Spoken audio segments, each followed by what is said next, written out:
Hi everyone! Welcome to Artsonia's After School Art Club. Today, we have a fun art project from Miss Nerez, an art teacher from Texas. Hope you enjoy the video, and don't forget to have your artwork uploaded to your Artsonia gallery.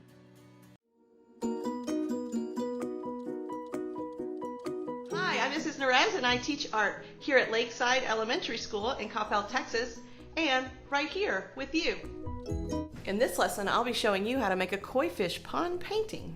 You will need paper strong enough to hold up liquid watercolors. I'm using Canton's mixed media paper, pencil and Sharpie, and for the last half of the video, we will be using liquid watercolors and salt for a really cool effect that throws in a little science to our lesson. First, let's turn our paper horizontal. This would be vertical. We want ours horizontal. And now I'm going to trace a rectangle that I've made from another piece of paper. You could try drawing a rectangle freehand with a ruler, or you can do what I've done with a piece of paper that's cut down smaller. I'm going to eyeball this piece of paper to make sure it looks like it's centered equally around the page. And then I will get started by holding down firmly and tracing with my pencil.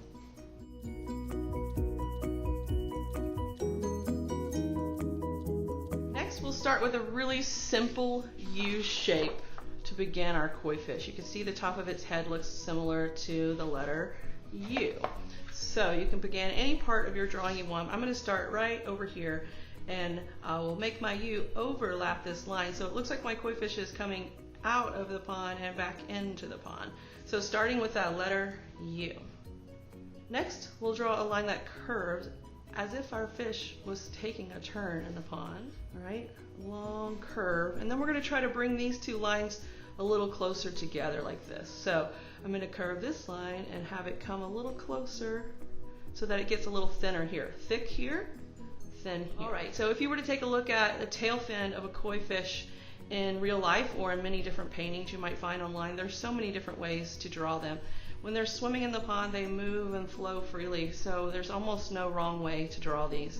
I've kind of drawn mine flaring out almost like a whale's tail, and I'm going to give it a curved line on the end. All right, let's do one more of these, but I'm going to do it over here, and I'm going to turn my paper around because it's easier for me to draw from that same direction.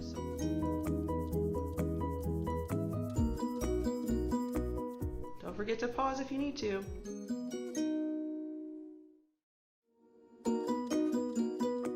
Now we can do a little bit of erasing. This line that goes now looks like it's on top of the fish. We'll move that.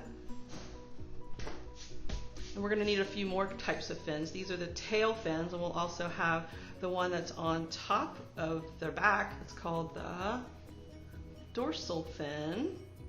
So we can draw one curved line down the middle, and then you can add a wavy line to the top. Once again, it doesn't need to look exactly like mine because when the fish move in water, their fins change in all different directions, so there's no wrong answer. Next, let's add the fins on the side of their face. These are called the pectoral fins, so I've drawn two slightly curved lines outward. I'll add a shorter one back this way, and then we can connect them with any sort of line you come up with, zigzaggy, curvy, your choice. Let's do that one more time on this side, but I like to turn my paper so I'm drawing them both in the same direction.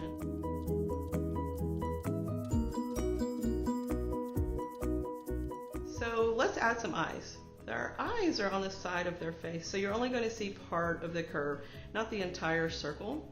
So I'm going to draw two semicircles on the side of their face, and then I'll go ahead and add another spot here that we can color in for a pupil. But don't color in with pencil, we'll do that with a Sharpie. Koi fish have a special part that might remind you of a catfish. They're called barbels, and they help them to kind of feel around and see where they're going and what they're trying to find to eat. So we'll have barbels coming out of the sides of each of the fish. Let's see, we'll take a look at our art and see if there's any leftover space for a couple of details. Some details you might consider drawing would be a water lily flower with a lily pad, or maybe even a dragonfly that you can see here that my son made.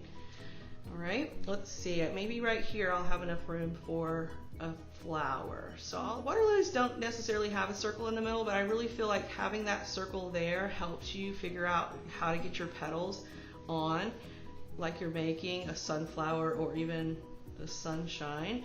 And if you continually turn your paper, it'll help you make that same shape, and the circle kind of brings them all together.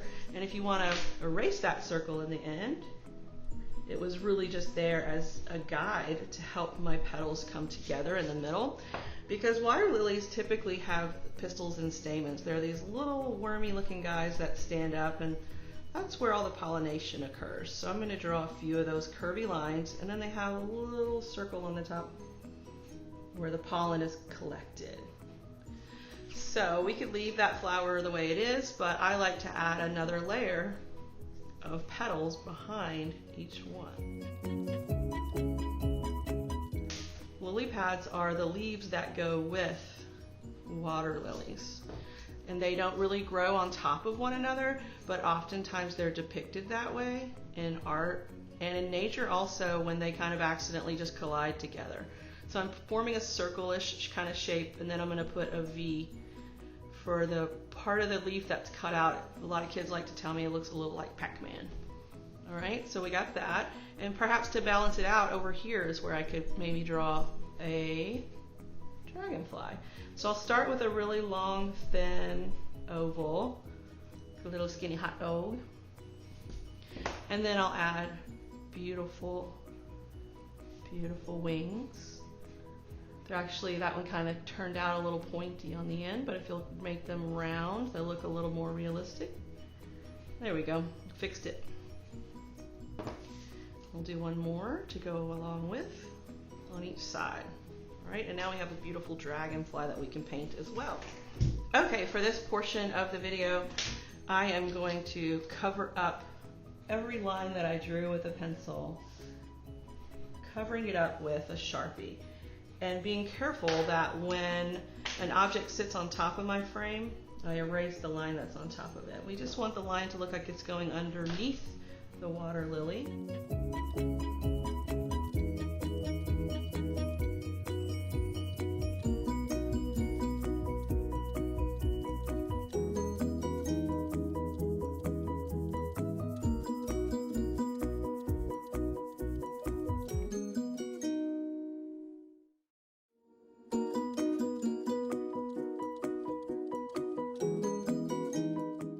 Don't forget, the great next step would be to use a large eraser to go over the entire drawing, holding it down nice and flat, getting rid of any pencil marks that didn't quite get covered up by Sharpie.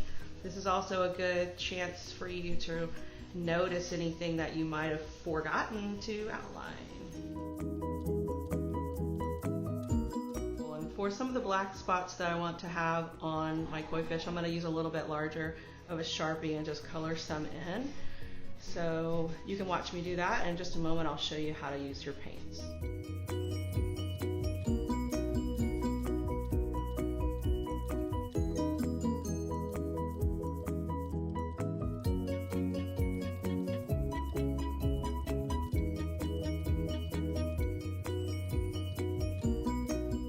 Let's begin painting the water. I'm going to start by using a small brush and adding water, clean, clear water,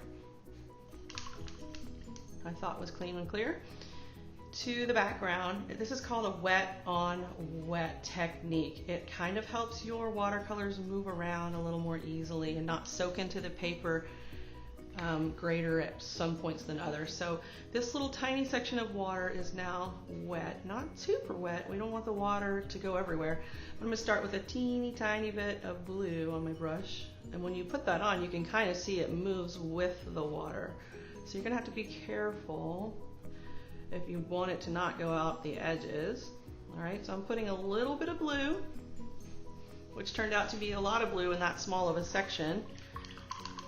But I'm also going to add a touch of this green, so just a teeny touch. And before, I'm trying to touch the white parts first of all. So touching the white parts. I don't want the two to mix together all the way, so I'm trying to put a little green here, a little blue there. And then before that dries and before I move on to my next section, I am going to sprinkle it with a little bit of salt. Any kind of salt will do. When you sprinkle this with salt while it's still wet, it creates a really cool effect because the salt absorbs some of the liquid, in the end creating an effect that looks a little bit like bubbles in water. But you have to wait for that to dry. So our first little section is done there. Let's move to a new section. We'll get the paper wet a bit. And just in that one small section, you have to work in small sections because if you don't, the watercolor will dry and then the salt won't have anything to soak up. So the water is there. Now I'm going to add a touch of blue. Woo. I'm going to wipe that off. I think I have enough blue on my paper already, so I wipe off my brush and smooth this blue around a little, saving room for some green to come into the mix as well. So now I'll touch the green, just a teeny bit of green. When you're painting in these larger sections here, you might need a little more on your brush, but in these teeny tiny sections, you just need a very small amount at a time. You can always go back and get more. And if you do happen to get way too much on your paper, quick, grab a paper towel, press down, soak it up, and then you can keep going, adding more paint as you need it. But this is still wet right here, so I better start sprinkling with my salt. Okay? This is really fun.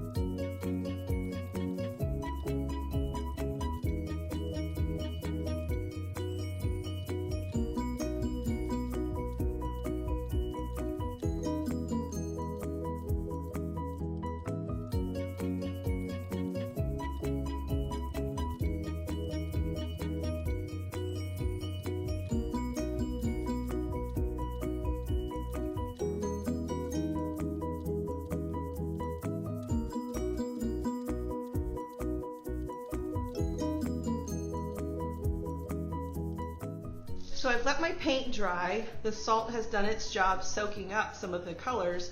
The next step will be for me to gently use my hands to rub the salt away. But you want to be careful not to rub on top of the white parts of your painting, as the salt will spread some of your color. But you'll notice as you start to rub a really cool texture that's been created by soaking up some of that color. When you feel like you've wiped most of it away, you can take a trip to the trash can to get rid of the salt. But take a look real quick at how much color that salt has picked up off my painting. I still have a little bit more to do, but it's really created a really fun effect that makes the water look super special. All right, cool, right? Okay, as you can see in this example that I have here that my son created, I'm going to be following along with his technique using red and orange to add a few spaces of color on my koi fish. So I'm going to dry my brush off and grab my paint palette with a little red, and I'll just find a few areas where I think red might look nice. All right, you want to start with a very small amount of paint on your brush, so that it doesn't spread too far and you can control it a little better. So just spend a few minutes making random shapes of color anywhere you choose on your koi fish.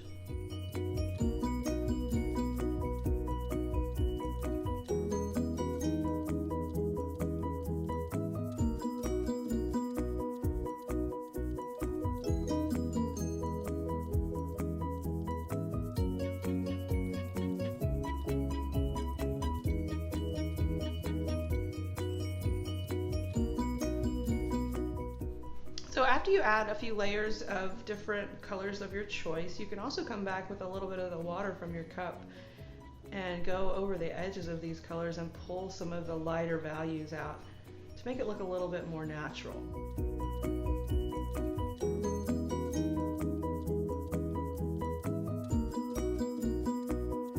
Okay, let's move on. A color I haven't used much of today would be a little violet. So I'm going to start with some violet on each of these petals, just a little touch. And then I'll use a color that sits next to violet that's really, I think, going to bring out some more beautiful layers of color, and that would be a little red. So I'm going to go through and touch the flower where I haven't touched it yet, And then I can start blending these colors together a little bit. But remember, over blending just causes you to have a whole new color and not two different colors next to one another. So blend a little, but if you keep blending, you're going to end up with one color, and I think it always looks beautiful when you have a little bit more than one color together. A touch of yellow to my pistils and stamens. Gotta be careful with that. If I use too much, it'll mix with that purple and end up making brown. Right, a little green here and there. And to change the value of that color, I can spread it out more, but I can also use a little touch of water to lighten up some areas, and then use the concentrated green, tiny bits at a time, if I wanted to make it a little bit darker areas of green. I think I'll add a little bit of water to my dragonfly wings, and then a tiny touch, the tiniest little touch of blue to make them look very pale blue. That was a little too much. If you get too much, try blotting it to soak it up, and then you can add a little fresh water to spread that color around a little bit. See how I fixed that? So I hope you had a lot of fun making Koi Fish Pond with me today. Hope you enjoyed it. See you next time.